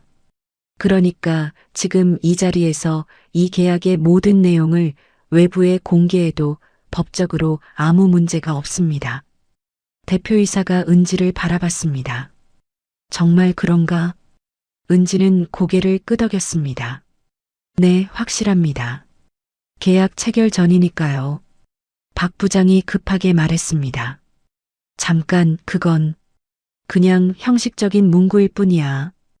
은지는 계약서를 들어보이며 말했습니다. 형식적인 게 아닙니다. 법적 효력이 있는 조항입니다. 프라임홀딩스 대표가 자리에서 일어났습니다. 이건 말도 안 됩니다. 우리는 성실하게 협상했습니다. 은지는 침착하게 대답했습니다. 성실하게요? 그럼 왜 인수 후 해고 계획을 숨기셨습니까? 프라임홀딩스 대표는 할 말을 잃었습니다. 대표이사가 천천히 일어났습니다. 표정이 단호했죠. 알겠습니다. 이 계약은 여기서 종료합니다. 박 부장이 급히 말했습니다. 대표님, 다시 생각해 보세요. 이 회사 정말 위험합니다. 대표이사는 박 부장을 노려봤습니다. 위험한 건 자네야, 박 부장. 회사를 배신한 자네가 더 위험해. 박 부장은 얼굴이 창백해졌습니다. 대표이사가 프라임홀딩스 대표를 향해 말했습니다. 돌아가시죠. 우리는 이런 식의 투자는 받지 않겠습니다. 프라임홀딩스 대표는 화가 난 표정으로 서류를 챙겼습니다. 후회하실 겁니다. 이런 기회 다시 안 와요. 대표이사는 대답하지 않았습니다. 프라임홀딩스 대표는 회의실을 나갔습니다. 문이 쾅 닫혔죠. 회의실에는 무거운 침묵이 흘렀습니다. 대표이사가 박 부장을 쳐다봤습니다. 박 부장, 당장 사표 내. 박 부장은 고개를 숙였습니다. 아무 말도 하지 못했죠. 그리고 이 건에 관여한 다른 사람들도 조사하겠어. 모두 책임지게 될 거야. 박 부장은 비틀거리며 회의실을 나갔습니다. 은지는 그 모습을 지켜봤습니다. 대표이사가 은지를 향해 돌아섰습니다. 은지 씨, 고마워요. 당신 덕분에 회사를 지켰습니다. 은지는 고개를 숙였습니다. 저는 그냥 해야 할 일을 했을 뿐입니다. 대표이사는 미소 지었습니다. 아니요. 용기 있는 행동이었어요. 회의가 끝나고 은지는 자리로 돌아왔습니다. 손이 떨렸습니다. 긴장이 풀리니 온몸에 힘이 빠졌죠. 동료들이 은지에게 다가왔습니다. 은지 씨, 정말 대단해요. 우리 회사 살린 거예요. 은지는 어색하게 웃었습니다. 칭찬이 낯설었으니까요. 하지만 은지는 알고 있었습니다. 이게 끝이 아니라는 것을요. 계약은 막았지만 회사 상황은 여전히 어려웠습니다. 며칠 후 대표이사가 은지를 불렀습니다. 사무실로 들어가니 대표이사가 서류를 들고 있었죠. 은지 씨, 앉으세요. 은지는 의자에 앉았습니다. 긴장했습니다. 대표이사가 서류를 은지에게 건넸습니다. 이거 받으세요. 은지는 서류를 펼쳤습니다. 정규직 전환 계약서였습니다. 이게 정말요? 대표이사는 고개를 끄덕였습니다. 당연하죠. 당신은 자격이 충분합니다. 은지는 눈물이 핑 돌았습니다. 3년을 기다렸던 순간이었죠. 감사합니다, 대표님. 대표이사가 계속 말했습니다. 그리고 한 가지 더. 법무팀을 새로 만들려고 합니다. 당신이 그 팀을 맡아주면 좋겠어요. 은지는 깜짝 놀랐습니다. 법무팀을요? 저는 아직 변호사도 아닌데. 대표이사는 손을 흔들었습니다. 변호사 자격증보다 중요한 게 있어요. 용기와 정직함이죠. 당신은 그걸 증명했습니다. 은지는 말을 잇지 못했습니다. 감격스러웠으니까요. 하지만 저 혼자서는 힘들 것 같은데요. 대표이사가 웃었습니다. 물론 혼자가 아니에요. 변호사 2명을 채용할 겁니다. 당신은 그들과 함께 일하면 돼요. 은지는 고개를 끄덕였습니다. 최선을 다하겠습니다. 사무실을 나온 은지는 복도를 걸었습니다. 가슴이 벅찼습니다. 3년 동안 참고 견딘 보람이 있었죠. 자리로 돌아오니 책상 위에 작은 상자가 놓여 있었습니다. 은지는 상자를 열어봤습니다. 안에는 새 명함이 들어 있었죠. 법무팀 팀장 최은지. 은지는 명함을 손에 쥐고 한참을 바라봤습니다. 이제 더 이상 계약직이 아니었습니다. 정규직이었고 팀장이었습니다. 점심시간 은지는 동료들과 함께 식사를 했습니다. 예전에는 혼자 편의점 도시락을 먹었는데 이제는 달랐죠. 은지 팀장님 축하드려요. 앞으로 잘 부탁드려요. 은지는 환하게 웃었습니다. 진심으로 행복했습니다. 하지만 은지는 잊지 않았습니다. 자신이 여기까지 오기 위해 얼마나 힘들었는지를요. 무시당하고 무력감을 느꼈던 그 순간들을요. 은지는 스스로에게 다짐했습니다. 다시는 그렇게 살지 않겠다고. 그리고 다른 사람들도 자신처럼 힘들지 않도록 도와주겠다고. 며칠 후 새로운 법무팀이 꾸려졌습니다. 변호사 2명과 은지, 그리고 보조 직원 1명까지. 작은 팀이었지만 은지에게는 큰 의미였습니다. 첫 팀 회의에서 은지는 말했습니다. 우리 팀의 목표는 회사를 지키는 겁니다. 법적인 문제뿐만 아니라 윤리적인 문제까지 신경 쓸 거예요. 팀원들은 고개를 끄덕였습니다. 은지는 계속 말했습니다. 그리고 작은 목소리도 귀 기울일 겁니다. 직급이나 위치에 상관없이 옳은 말이라면 들을 거예요. 변호사 중 1명이 물었습니다. 팀장님, 혹시 특별한 이유가 있으신가요? 은지는 잠시 침묵했습니다. 그리고 미소 지으며 대답했습니다. 제가 그런 경험이 있어서요. 작은 목소리가 무시당하는 것. 팀원들은 은지를 이해하는 눈빛으로 바라봤습니다. 그날 저녁 은지는 회사를 나서며 빌딩을 올려다봤습니다. 예전에는 무거운 마음으로 출퇴근했는데 이제는 달랐습니다. 가볍고 당당했죠. 은지는 작게 중얼거렸습니다. 이제 시작이야. 한 달이 지났습니다. 은지는 법무팀장으로서 바쁜 나날을 보냈습니다. 회사의 모든 계약서를 검토하고 법적 리스크를 점검하고 직원들의 법률 상담도 맡았죠. 어느 날 오전 대표이사가 긴급 회의를 소집했습니다. 은지도 참석했습니다. 회의실에는 모든 임원과 팀장들이 모여 있었죠. 대표이사가 심각한 표어로 말했습니다.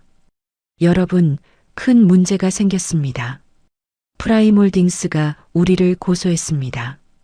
회의실이 술렁거렸습니다. 은지도 놀랐습니다. 무슨 이유로요? 대표이사가 서류를 펼쳤습니다. 계약 파기로 인한 손해배상 청구입니다. 50억 원을 요구하고 있어요. 임원들은 놀란 표정이었습니다. 전무가 물었습니다. 50억이요? 계약도 체결하지 않았는데 어떻게 손해배상을 청구합니까? 대표이사가 은지를 쳐다봤습니다. 은지 팀장, 이거 가능한 건가요? 은지는 서류를 받아 읽기 시작했습니다. 꼼꼼하게 내용을 확인했죠. 프라임홀딩스 측 주장은 이렇습니다. 계약 협상 과정에서 우리가 성실 의무를 위반했다는 겁니다. 성실 의무요? 은지는 고개를 끄덕였습니다. 네, 계약 체결 전에도 양측은 성실하게 협상해야 할 의무가 있습니다. 그걸 위반하면 손해배상 책임이 생길 수 있어요. 전무가 답답하다는 표정으로 물었습니다. 그럼 우리가 질 수도 있다는 겁니까? 은지는 잠시 침묵했습니다. 그리고 조심스럽게 대답했습니다. 가능성은 있습니다. 하지만 방법이 없는 건 아닙니다. 대표이사가 앞으로 몸을 기울였습니다. 어떤 방법이죠? 은지는 서류를 다시 펼쳤습니다. 프라임홀딩스가 우리를 속였다는 걸 증명하면 됩니다. 그들이 처음부터 회사를 인수할 목적이었고 투자가 아니었다는 거요. 한 임원이 물었습니다. 그런데 증거가 있나요? 은지는 고개를 끄덕였습니다. 있습니다. 제가 조사한 자료들이요. 프라임홀딩스가 과거에 인수한 회사들의 사례, 그리고 박 부장과의 내통 기록까지. 대표이사가 놀라며 물었습니다. 박 부장과의 내통 기록도 있어요? 은지는 노트북을 열었습니다. 네, 박 부장 컴퓨터에서 복구한 이메일들입니다. 프라임홀딩스와 주고받은 내용이 다 있습니다. 은지는 화면을 돌려 보여줬습니다. 이메일에는 회사 인수 계획과 임원 자리 약속 등이 상세히 적혀 있었죠. 임원들은 화면을 보며 고개를 끄덕였습니다. 대표이사가 물었습니다. 이걸 법정에서 증거로 쓸 수 있나요? 은지는 자신 있게 대답했습니다. 물론입니다. 이건 명백한 사기 행위의 증거입니다. 전무가 안도하며 말했습니다. 다행이네요. 그럼 우리가 이길 수 있겠어요? 은지는 조심스럽게 대답했습니다. 확실하진 않지만 충분히 가능성 있습니다. 대표이사가 결정을 내렸습니다. 좋아요. 은지 팀장, 이 사건 맡아주세요. 변호사들과 협력해서 최선을 다해주세요. 은지는 고개를 숙였습니다. 최선을 다하겠습니다. 회의가 끝나고 은지는 법무팀으로 돌아왔습니다. 팀원들을 모아 회의를 시작했죠. 지금부터 우리 팀의 가장 큰 싸움이 시작됩니다. 은지는 자료들을 펼쳤습니다. 프라임홀딩스는 큰 회사입니다. 변호사도 여럿 있고 자금력도 있죠. 하지만 우리에게는 진실이 있습니다. 팀원들은 진지한 표정으로 들었습니다. 은지는 계속 말했습니다. 우리가 해야 할 일은 세 가지입니다. 첫째, 프라임홀딩스의 과거 사례를 더 조사합니다. 둘째, 박 부장과의 내통 증거를 확실히 정리합니다. 셋째, 계약서의 독소 조항들을 법리적으로 분석합니다. 한 변호사가 손을 들었습니다. 팀장님, 제가 과거 사례 조사를 맡겠습니다. 다른 변호사도 말했습니다. 저는 법리 분석을 하겠습니다. 은지는 고개를 끄덕였습니다. 좋아요. 그럼 저는 전체 전략을 짜고 증거 정리를 하겠습니다. 그날부터 은지와 법무팀은 밤낮 없이 일했습니다. 자료를 모으고 분석하고 전략을 짰죠. 일주일 후 첫 재판이 열렸습니다. 은지는 법정에 섰습니다. 떨렸지만 침착했습니다. 프라임홀딩스 측 변호사가 먼저 발언했습니다. 재판장님, 피고 측은 계약 협상을 일방적으로 파기했습니다. 이는 명백한 성실 의무 위반입니다. 판사가 은지를 쳐다봤습니다. 피고 측 변론하세요. 은지는 일어났습니다. 심호흡을 하고 말하기 시작했습니다. 재판장님, 원고 측 주장은 사실과 다릅니다.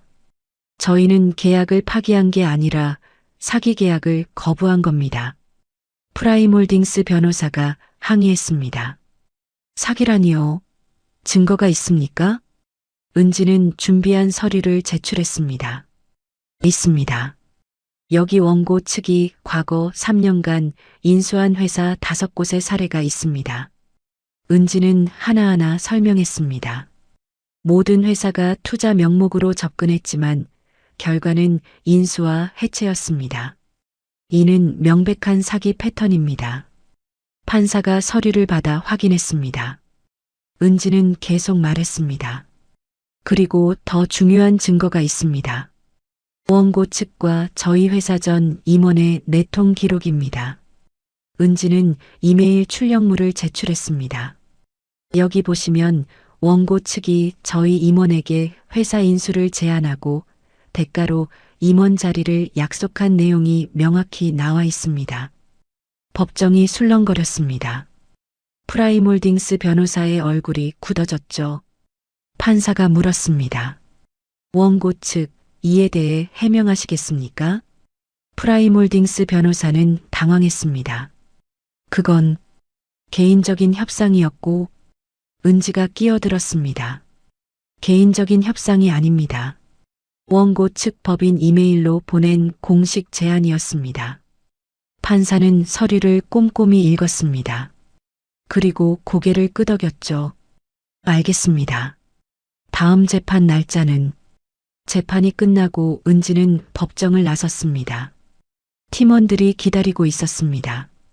팀장님 잘하셨어요. 프라임홀딩스 변호사 당황한 거 봤어요? 은지는 미소 지었습니다. 하지만 방심하지 않았습니다. 아직 끝난 게 아니에요. 다음 재판까지 더 준비해야 합니다. 팀원들은 고개를 끄덕였습니다. 회사로 돌아온 은지는 대표이사에게 보고했습니다.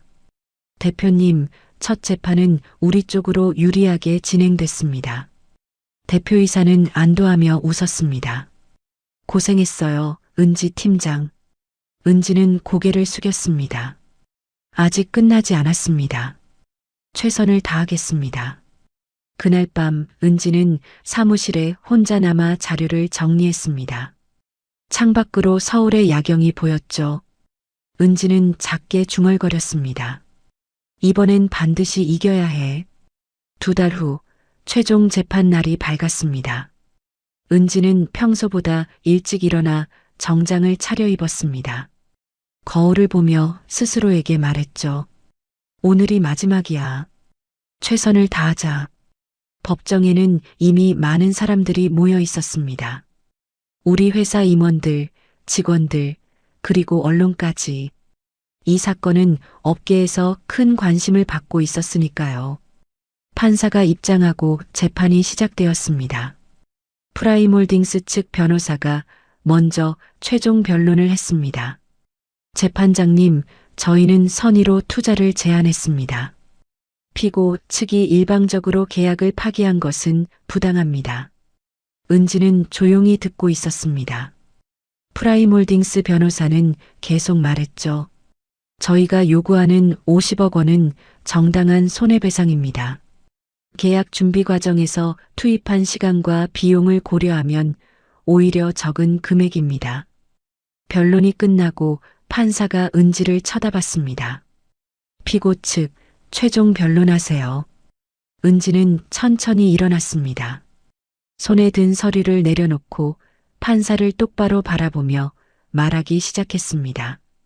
재판장님, 이 사건의 본질은 단순합니다. 원고 측은 투자라는 이름으로 회사를 빼앗으려 했습니다. 은지는 준비한 자료를 제출했습니다. 여기 원고 측이 지난 5년간 투자한 회사 8곳의 명단이 있습니다. 그중 7곳이 1년 내에 폐업했습니다. 법정이 조용해졌습니다. 은지는 계속 말했습니다. 우연일까요? 아닙니다. 이건 계획된 사기입니다. 투자라는 명목으로 회사를 인수하고 자산을 빼내고 직원들을 해고한 뒤 폐업하는 겁니다. 프라임홀딩스 변호사가 항의했습니다. 이해 있습니다. 근거 없는 추측입니다. 은지는 침착하게 대답했습니다. 추측이 아닙니다. 여기 각 회사의 폐업 과정을 분석한 보고서가 있습니다. 은지는 두꺼운 보고서를 제출했습니다. 판사가 받아 확인했죠. 모든 회사가 같은 패턴을 보입니다. 인수 후 3개월 내 대량 해고, 6개월 내 핵심 자산 매각, 1년 내 폐업 처리. 은지는 목소리에 힘을 주며 말했습니다. 이게 투자입니까? 아닙니다. 이건 약탈입니다. 법정이 술렁거렸습니다. 은지는 또 다른 서류를 꺼냈습니다. 그리고 가장 결정적인 증거가 있습니다. 원고 측과 저희 회사 전 임원 박 부장의 녹취록입니다. 은지는 녹취록을 재생했습니다. 스피커에서 박 부장과 프라임홀딩스 대표의 목소리가 흘러나왔습니다. 회사 넘기면 임원 자리 확실한 거죠? 물론입니다. 계약만 체결되면 바로 발령 내드리겠습니다. 직원들 해고 계획은 어떻게 됩니까? 6개월 안에 70% 정리할 겁니다. 핵심 인력만 남기고요. 법정이 술렁거렸습니다. 프라임홀딩스 대표의 얼굴이 하얗게 변했죠. 판사가 물었습니다. 이 녹취록의 출처는 어디입니까? 은지는 대답했습니다. 박 부장이 몰래 녹음한 겁니다. 자신의 보험용으로 남긴 거죠. 판사는 고개를 끄덕이며 녹취록을 증거로 채택했습니다. 은지는 마지막 변론을 시작했습니다. 재판장님, 저희는 사기 계약을 거부했습니다. 이건 성실 의무 위반이 아니라 정당한 자기 방어입니다. 은지는 법정을 둘러보며 말했습니다. 만약 저희가 이 계약을 체결했다면 수백 명의 직원이 일자리를 잃었을 겁니다. 회사는 해체되고 지역 경제도 타격을 받았을 겁니다. 은지의 목소리는 단호했습니다. 저는 단 한 사람의 목소리였습니다. 계약직 사원이었고 아무도 귀 기울이지 않는 위치였죠. 하지만 저는 용기를 냈습니다. 옳은 일을 하기 위해서였습니다. 법정이 조용해졌습니다. 모두가 은지를 바라봤죠. 재판장님, 저희는 잘못한 게 없습니다. 오히려 피해자입니다. 원고 측의 청구를 기각해 주시기 바랍니다. 은지는 인사하고 자리에 앉았습니다. 손이 떨렸지만 후회는 없었습니다. 판사는 잠시 생각하다가 말했습니다. 판결은 2주 후에 선고하겠습니다. 재판이 끝나고 은지는 법정을 나섰습니다. 동료들이 기다리고 있었습니다. 팀장님, 정말 멋있었어요. 완전히 압도하셨어요. 은지는 미소 지었지만 여전히 긴장했습니다. 판결이 나올 때까지는 안심할 수 없었으니까요. 2주가 지났습니다. 판결 선고일이 왔습니다. 은지는 다시 법정에 섰습니다. 판사가 판결문을 읽기 시작했습니다. 원고 프라임홀딩스의 청구를 기각한다. 은지는 안도의 한숨을 쉬었습니다. 판사는 계속 말했습니다. 피고 측이 제출한 증거들을 검토한 결과 원고 측의 투자 제안은 선의가 아니었음이 명백하다. 이는 사기에 해당하며 피고 측이 계약을 거부한 것은 정당한 행위이다. 법정에서 박수 소리가 터져 나왔습니다. 판사가 손을 들어 조용히 하라고 했죠. 또한 원고 측과 피고, 회사 전 임원의 공모 사실도 인정된다. 이에 대해서는 별도의 형사고발을 권고한다. 판결이 끝나고 은지는 법정을 나섰습니다. 동료들이 환호하며 은지를 안았습니다. 이겼어요. 팀장님 덕분이에요. 은지는 눈물을 흘렸습니다. 기쁨의 눈물이었죠. 회사로 돌아오니 직원들이 모두 나와서 박수로 맞이했습니다. 대표이사가 은지에게 다가왔습니다. 은지 팀장, 고생 많았어요. 당신이 회사를 살렸습니다. 은지는 고개를 숙였습니다. 저 혼자 한 게 아닙니다. 모두가 함께 한 겁니다. 며칠 후 은지는 다시 회의실에 섰습니다. 하지만 이번에는 커피를 나르기 위해서가 아니었습니다. 법무팀 보고를 하기 위해서였죠. 은지는 새로운 명함을 꺼냈습니다. 법무팀 정규직 최은지라고 적혀 있었습니다. 회의가 끝나고 은지는 창밖을 바라봤습니다. 서울의 야경이 반짝이고 있었죠. 은지는 작게 속삭였습니다. 내가 바뀐 게 아니라 사람들이 나를 보는 눈이 달라진 거야. 은지는 미소 지었습니다. 이제 은지는 더 이상 커피 심부름만 하는 직원이 아니었습니다. 회사를 지키는 법무팀장이었죠. 은지는 스스로에게 말했습니다. 이제 시작이야. 그리고 은지는 다음 업무를 위해 자리로 돌아갔습니다. 당당하게, 자신감 있게. 귀한 시간 내어 이 영상을 함께 해주셔서 진심으로 감사합니다. 여러분의 한 번 시청, 한 줄 댓글이 저에게 큰 힘이 됩니다. 앞으로도 마음을 어루만지는 이야기로 보답드리겠습니다. 항상 건강하시고 따뜻한 하루 보내세요.